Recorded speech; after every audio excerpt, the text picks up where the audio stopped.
everyone, welcome back to my next video. Today we're going to meet Dawn, who is in a really nice Toyota Sienna minivan. And we're at the Women's Caravan, and you're just about to leave. So tell us all about how you ended up living in a minivan. Well, I was basically in a roommate situation that wasn't really good. Like Bay Area, California obviously is expensive, and this was like one of the cheapest rooms you could find, but it really wasn't worth it. And I was like, I'll live in a car if I have to. And so that's what I did. And I moved into my Toyota Avalon at the time, expecting it to be like a temporary situation. And then actually I started watching your videos and a lot of other videos online, and I was like, I think I can actually make this more comfortable. And then I was like, I'm not paying rent. I think I can make this work for like a long-term thing. And then the only thing I really wanted was I wanted to be able to put a bed in my home. Like who wouldn't want a bed? And so I was like, well, I started looking at vans and you know how expensive they were, and also like just listening to a lot of your videos about advice of like start where you are. And my thing was, what was the best thing I could get for what I could afford? And it was the minivan, and it was like I could get a higher year model than I could trying to go bigger, and definitely trying to get a standing van, and I could get something in better mechanical condition for the amount of money I had to spend. And so I landed, since my Toyota Avalon had been great, like that thing was inching up to 300,000 miles and was still like trucking, I kind of stuck with Toyota and got this Toyota Sienna minivan. So, and actually in a lot of ways your story and mine are the same. I was forced into living in a van, and then when I just stopped paying rent, I started to really like that. And I figured I could make it work, and you've made it work. Yes, it's been great. And also like my friend doesn't understand it. I was like, I'd rather be poor in a van than poor in a house, because if I'm poor in a house, I'm stuck in that house. Like I've been in that situation where like every penny you're making is going into the house, but you have to go back to that house or apartment or rented room because like that's the only place you have to go. But like with the van, I'm still relatively poor. Like I don't make a lot of money, and I actually have a van payment, but like my house is on wheels. I was a girl who never traveled, and now I've been into Arizona for RTR. I went down to LA, I went to San Diego. I mean, like I just get to go these random places just because I have a few extra bucks for gas. Like that's all I need to travel. Whereas before it was like, well, when I get there, how am I going to pay for a room? How am I going to pay for this? And it's like, I just drive my vehicle there and then I stop, you know, and find a legal place to park. And it's amazing. Like all the access living in a van has given me. Honestly, I was making it fine in my car. I was happy as I could be when I got my van. But, you know, I was happy being able to move around, you know, experiencing a new environment every day when I opened my door, like being able to go to like, I remember one day after work, I found a park. It was like less than an hour in a direction I never went before, and it was the most gorgeous like park I'd ever seen. And it was just a direction I didn't go because I went to the job, and then I went back to the address I have to go to. And so it's just opened up a whole new world for me. And so how are you supporting yourself?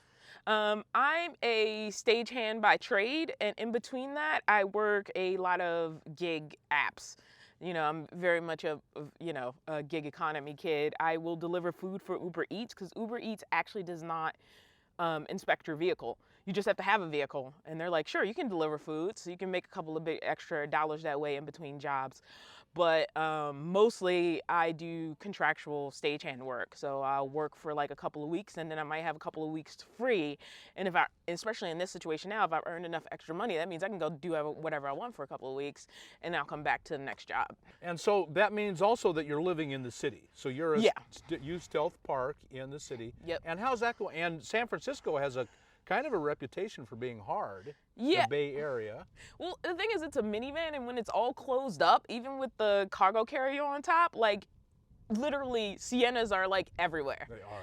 And so like with the tinted windows, and then I have a blackout curtain behind the tinted window against some reflectics, like it just looks like a parked car. So as long as you're smart, you're following the parking laws. San Francisco is really difficult if you go to downtown San Francisco. If you get out into the neighborhoods, it's actually not as bad. So it's just a matter of examining your environment, following some smart rules, and think of yourself as parking your car legally. and then just be quiet through the night and like move on during the daytime. And it can be a really simple life. And it's not for everybody. Like some people are completely insecure with that, you know, and I think that's okay. But because you need to make money, and that's where the money is. That's where my money is. Cities, so that's where you've got to be. And I'm not paying rent.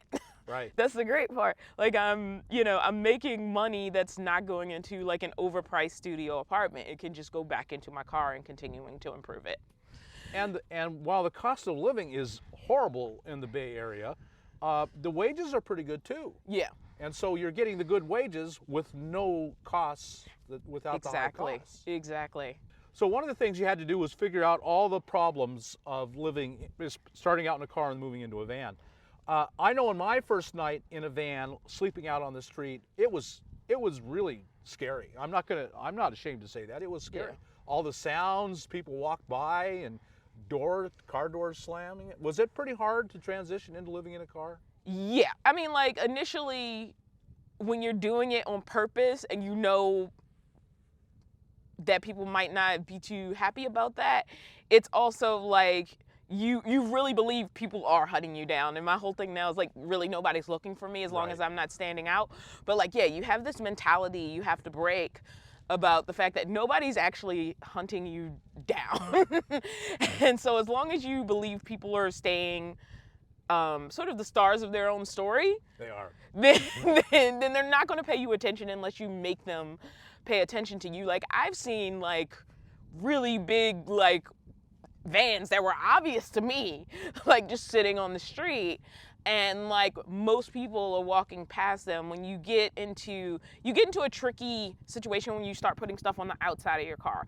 Like even the cargo carrier was a consideration, but like gear and stuff, which is common when you're camping, like put some gear on the back of your vehicle and go on and camp. It's a little more questionable when you're in city situations. So as far as like improving the vehicle over time, that's been a consideration. But also like this wasn't the first time I was homeless. And so I had slept in a car before this particular situation. And so it was a little easier this time than it was the first time. And I was out in DC at that point. You know, but society almost teaches us to be paranoid. And when you get in the car, the paranoia really comes up. Yeah. And then you find out it's not really true. Yeah. And so Dawn, you are you're trying to support yourself a little bit through social media. And are you on YouTube? I am on YouTube. I have a YouTube channel called The Dawn of Van Life because my name is Dawn.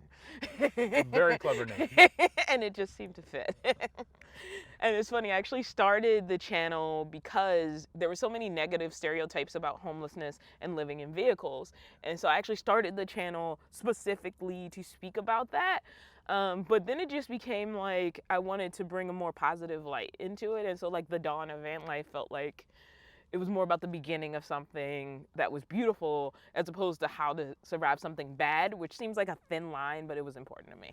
So would you mind taking us a brief tour around your van? I do not mind at all. It's not that big, so it shouldn't take too long. No, it won't be hours.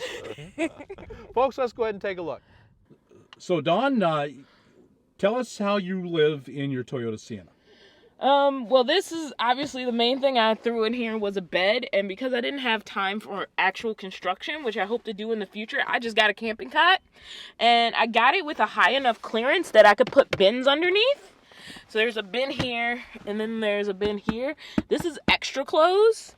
This is food. This is my entire food supply. So I never really buy, except for my cooler, more food than it can fit in here, and it's been more than enough food storage. My Toyota Sienna came with the seats that fold into the bottom, and I took those out. So I basically built a platform so I could move the bed all the way back.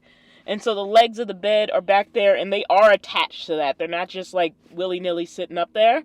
And so I can store my shoes and a bunch of miscellaneous items back there. You can see there's one of those small Coleman propane tanks down there. That's for my Mr. Buddy.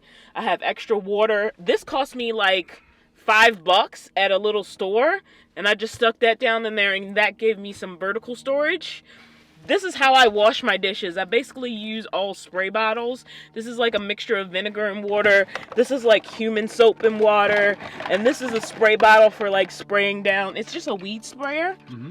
And it's really great because you just pump it, and when I need to put pressurized water on things that need a little bit of extra scrubbing, like this is really great for that. And so that's basically my cleaning supplies that I keep in here. I try to do dishes right away, and spray bottles have been great. And that was actually a tip I got from an RV video, which was really wonderful. I have a bunch of Ryobi stuff, but my most favorite thing is this. It's a vacuum, and it just takes your regular Ryobi battery, which since I have regular house plugs in the van, I just always have a battery on charge when I'm driving. And then I just pop it out. I pop it in here, and then hopefully this isn't too loud. You just turn it on and you have a vacuum. This is the fan, and it uses the same batteries. Yep, right in and the back here. really moves a lot of light, a lot of air out through here. Mm-hmm. Obviously, you have to have wipes. Obviously. This is the easiest way to clean up in the van without like creating like a bucket of water. But this is the main thing I've been using for power. It's a really cheap solar generator. I would not recommend it if you have the money to go better. But it was on Amazon less than $200. And when I needed something for power in the car, because I started using this in the car, it was a great way to get started. Like, it's a good Band-Aid device. I would prefer like going to a bigger solar system from this and not continuing to waste money on smaller objects. But if you don't have a lot of money, like, these are great. Like, they work. You just got to figure out a way to keep them charged. And like I said, I have regular house plugs in my van, like right here. So, I don't know if you can see it. So I have... Oh, so that goes into the van's electrical system. Yep, and so like literally I could plug this in while I'm driving, and then this will charge, and then when the car is off from my driving, I've charged a battery I can use when the car is off. Obviously I have a trash can here. And one thing I like about living in a van is it's taught me to think about how much waste I'm creating in the world. And it's really made me motivated to stop being wasteful. Because I only have this much space to store trash before I have to find a place to dump it. There's a shelf down there, but it just holds stuff that's not really super important. This is super important. This is my kitchen stuff. This is all of my kitchen stuff except the actual stove. And these are my utensils. And then my cooler, of course, which eventually I plan to wrap in Reflectix. Because I just haven't gotten to it yet. And this is one of my other batteries. Again, I can just plug this into the car while I'm driving, but it has a regular house plug in it. And I just plug it in and charge it while I'm driving. And this gives me a backup set of power. It's also really portable. So plastic totes and duffel bags, and that's how you're keeping yourself really well organized. Yeah. And I like people seeing, one of the reasons I started a YouTube channel, I like people saying you don't have to have the complete build figured out when you start. Like people think, oh, I have to do the total build and then I can like do it. And it's like, no, sometimes you just, you get some plastic furniture and a camping cot and you visit the camping section of the store and you're like, put some stuff in your van and you figure out, what works for you. Your total build in here is a few $100s. I think it was $300 for like the first draft. Right. And then I maybe have spent, a couple, maybe even $100 since then. Like I said, if you don't have a bunch of money for a bunch of stuff, there's still, if you really are like, I want to do van life, like you can do it. Like there's ways to figure it out and do it. So you're using, it's been fairly cool. You have a Mr. Buddy heater. Yep. So the fan's my cooling and this is my heating, and a friend actually bought this to me, and this is the Little Buddy. And for a tiny space, it gives me enough heat. I usually don't leave it on. And I honestly haven't used it that much because when I'm just a little bit chilly, I tend to just turn the stove on. So this is my standard stove. butane, and these are great. They work really, really well. Yep. How do you go to the bathroom? Again, I just wanted to say small, and so I saw the luggable loo, but it's going to take up a lot of space, and I didn't want to give it that amount of space. So, yeah, this is going to sound gross to some people, but basically I go in this container, and if it's number 2 and I can't get to a public restroom, I do my best to do public restrooms for number 2. When I can't, I can line this with a bag, and, for lack of a better term, aim into it. When I do number 1, which is more common in the middle of the night, again, I'll go in here and then I'll pour it into this. And the good thing about this is I can take it into I can put it in a bag and go to a public restroom and dump it really easy. This is literally all I use to go to the bathroom, in the van when I have to. And because I tend to be more of a city dweller, I have access to public restrooms more often. And so how do you shower then? Shower, I mostly use my gym membership, but when I don't, this spray bottle is my bathing. So I take this and my blue washcloth, besides using baby wipes, and then sometimes I warm up a little bit of water and put it in here with, some cooler water. Then I just spray the washcloth, I understand. But for general body day to day, just a spray bottle with a little bit of soapy water in it works great. And one thing that stood out to me was this this product right here. Damp rid? Yeah. And how does condensation can be a really big issue for us in vans. Does this damp rid work? I mean, based on the fact I haven't had any moisture problems that I have recognized as of yet, I'm going to say it's working.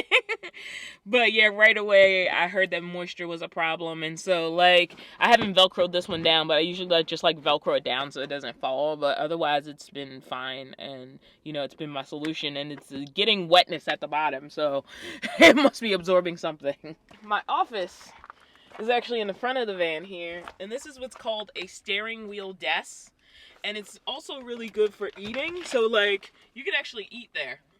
It must be adjustable. Yeah, it's absolutely adjustable. Well, my steering wheel is also really high right now. Oh yeah. But there's a little knob back here, and so that can do that. Oh yeah, perfect. And then there's knobs right here, so you can go up and down. They can also technically hang on the back of a car seat, but that's not any use for me. And then when I want to store it, again, we always want stuff to go flat, so that's perfectly flat. It goes away, and then when I want a steering wheel desk, just put it back here, flip it up. Really nice. And that's on Amazon under a steering wheel desk? Yep. So I have a blackout curtain just for nighttime when I'm sleeping in the city, and it just looks really dark back here. So you can see through the whole van this way. But this netting right here, it holds all of my hats, scarves. These are my wool socks for if I need to make my toes a little bit cozy at night, just that kind of stuff. This is the back view of sort of my not greatly organized shoe storage. And this is my big supply of water. And basically what I like to do, because this gets really heavy when it's full. Yes, it does. Is have this be my backup supply of water, and then what I'll do is I'll use this to fill the little bottles, because these are easy to use on a daily basis, but this makes sure I have a backup supply of water when I need it. So everything you need from your apartment is in your van. Yep. Everything you need to live. I can wash up and go to the bathroom in my van, even though I have a gym membership. That's the backup luxury days. But for my daily living, it's really not that big a deal. Everything's here. Tell us again your YouTube channel. On YouTube, you can find me under The Dawn of Van Life. Thank you so much, Dawn, for sharing your home with us and your life. I think this is a great inspiration that anyone can do this with just a little tiny bit of money. Yeah, and you don't have to have it all ready to go. You can build up. Just, if you really want to do it. Right. Do it. And start paying yourself the rent. Exactly. That's the best thing. Well, Dawn, thank you so much for sharing your home. I think this is just an inspiring story. You can do this, folks. So, Dawn, thank you. Folks, if you got anything out of this, like us on YouTube, subscribe to the channel, hit that thumbs up button, and we'll talk to you later. Have you seen the Cheap RV Living Teespring store? If not, you should check it out. You'll find mugs, t-shirts, stickers, sweatshirts, and lots of cool merchandise. Please visit us at www.teespring.com/stores/cheap RV living store. And thanks for visiting.